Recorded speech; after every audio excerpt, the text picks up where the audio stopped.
Welcome, ladies and gentlemen, to another Toromont podcast. Today's topic, we're going to talk tires. We're going to talk black ground, flat on the bottom. At least they shouldn't be flat on the bottom. I would think that's a bad thing if it was flat. Generally, but you know what? You want a little bit, Brian. Okay. Anyway, if we're going to talk tires, this is going to apply. The number one thing, if you take anything away from this, it's air pressure. Air pressure is absolutely critical with tires. Now, we talk about it in our car, and if you're like most of us, or if I admit some guilt here, I don't check it that often. I wait for the car to tell me something's wrong. I got the monitor on my truck. Tells me what the tire pressure is. I know it works great, but you know what? Heavy equipment is not the same. You really got to pay attention to air pressure. Why is air pressure important? We talk about all kinds of different things. Let's start off with a really good rule of thumb. The rule of thumb in a wheel loader is you want to have the maximum air pressure in the front to lift the load, and then you want about 60% of that in the rear.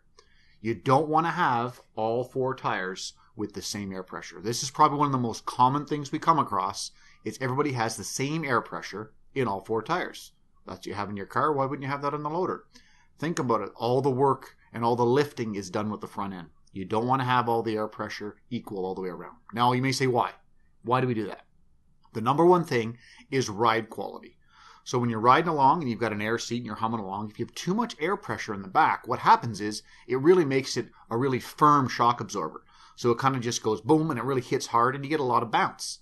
Versus if you have only a little bit of air pressure in the back, it smooths it out, makes it much smoother for the operator, and you can lift just a little bit more. But there's more to it than that. So that's part of the performance, ride comfort, fuel consumption. If your air pressure is too low, more rolling resistance, you're going to burn more fuel. Right? Tire wear. You want to make sure those tires, you wear them evenly. So you make sure you have the right air pressure. Overinflated tires in the rear will actually just burn through the center part of the tire. You won't get that even wear across the tire surface. Plus, if they're overinflated, you reduce cut resistance. You affect the tire's ability to absorb those objects you're going to drive over. So if there's one thing that's absolutely critical, it's air pressure with tires. We got to talk about that. We also talk about different things with tires. We talk about how they interact with the machine. Tire size differential. Now, that's a big fancy engineering word or phrase. And what we're trying to say here is, what is it? What is it all about? Well, if you can picture in your mind what a wheel loader is with four-wheel drive. So you have drive shafts, you have differentials, you have axles, and they're all really kind of connected. So if you had, let's say, a tire blow, you know what? Oh no, happens all the time. What do? Well, you find old Betsy in the corner and you slap her on. But you had a brand new set of tires on there, and you slap on the old tire because you had one of the new ones fail, and now all of a sudden that tire is shorter than the other tires. What happens is you start to wind up the drive line and put a lot of stress on the drive line. So you have to make sure you meet some standards. So I can share with you the Caterpillar standard for tire size differential is from side to side, so from the left side to the right side. It has to be within 3% of the same size of each other. And if it's axle to axle, it's within 4% of each other.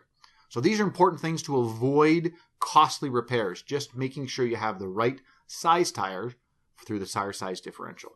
Lots of different things to remember with tires. Now, Jim, I always talk about, or hear guys talking about tire chains.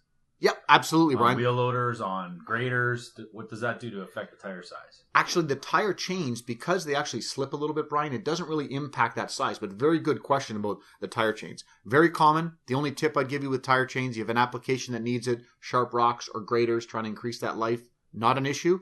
Just make sure you limit the roading speed because there is an issue with heat generation because the tire can't contact the road to dissipate some of that heat. So good point on tire chains, Brian. Thank you. You brought up a good one on heat, though. Load and carry. Be very careful. If you're doing load and carry operations with a wheel loader, you don't want to make sure you run too large of a loader because what happens is sometimes that heat generation, we talk about a really luggy tire, it can build up with heat. It'll actually start to devulcanize the rubber from the inside out. And it happens in Canadian weather. Maybe not in the winter, but I'll tell you, in the summer, it's very possible. So a lot of times we talk tires, we've talked about air pressure, tire size differential. But what do I need for my operation? I mean, what tires do I want? I mean, is there different compounds? Like, what do I work with here?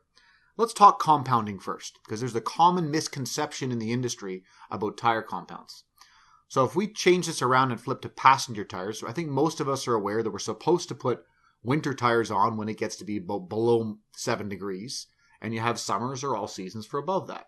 And the reason for that is because the tire compound is physically different to deal with those different temperatures and different conditions.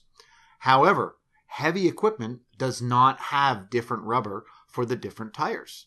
It's actually all the same rubber compound. They just have different tread blocks and different siping on the actual treads to deal with the different ground conditions or traction required.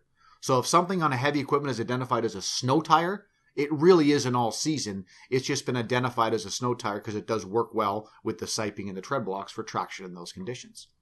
So what am I saying? I'm saying that you could use a tire that's called a snow tire all year long and have great performance with it. The only thing you need to be worried about with graders, with high-speed roading, you might take out a few windshields if they get stuck with some rocks in those, because I like to grab those little pebbles and rocks and throw them at cars. So, something to keep in mind with compounding. Finally, which one do I need? L2, you may have heard that, E2, E4, L4, L5. Which one is the right one for my operation?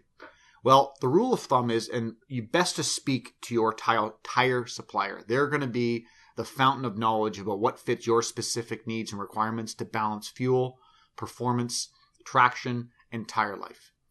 I will comment here though, and the one thing I've seen as a trend is people seem to believe that, you know what, I'll run the biggest, luggiest tire and it'll solve all my problems. Well, you're right. It will reduce your cuts. It will give you more tire life. But in some cases, those tires can weigh 1,000 or 1,500 pounds apiece more than the right tire. How much more fuel are you burning to put all those tires on? Just something to ponder. Think about that. Maybe the right tire is the right selection. Rather than having, for example, a bucket that's all dressed up, you put the right tire on it, you put the right bucket on it, you get better performance.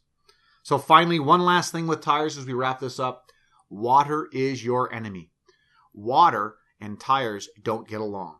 Water actually, with heavy equipment, any tire really, it really affects and makes it a lubricant. And it helps in situations where you have, say, sharp objects. It will actually give it a lubricant and enables it to cut the tire much easier. So the likelihood of getting a puncture is much higher in wet conditions. So the tip is, make sure your job sites, where possible, you try and keep them dry. And driving through puddles to cool tires is not a good idea. Okay? It's just a lot of fun. It is fun to splash things, but however, it's not helping your tire costs. So managing your tires is critical. Lots of good information out there. Any questions, give us a shout or speak to your local tire supplier.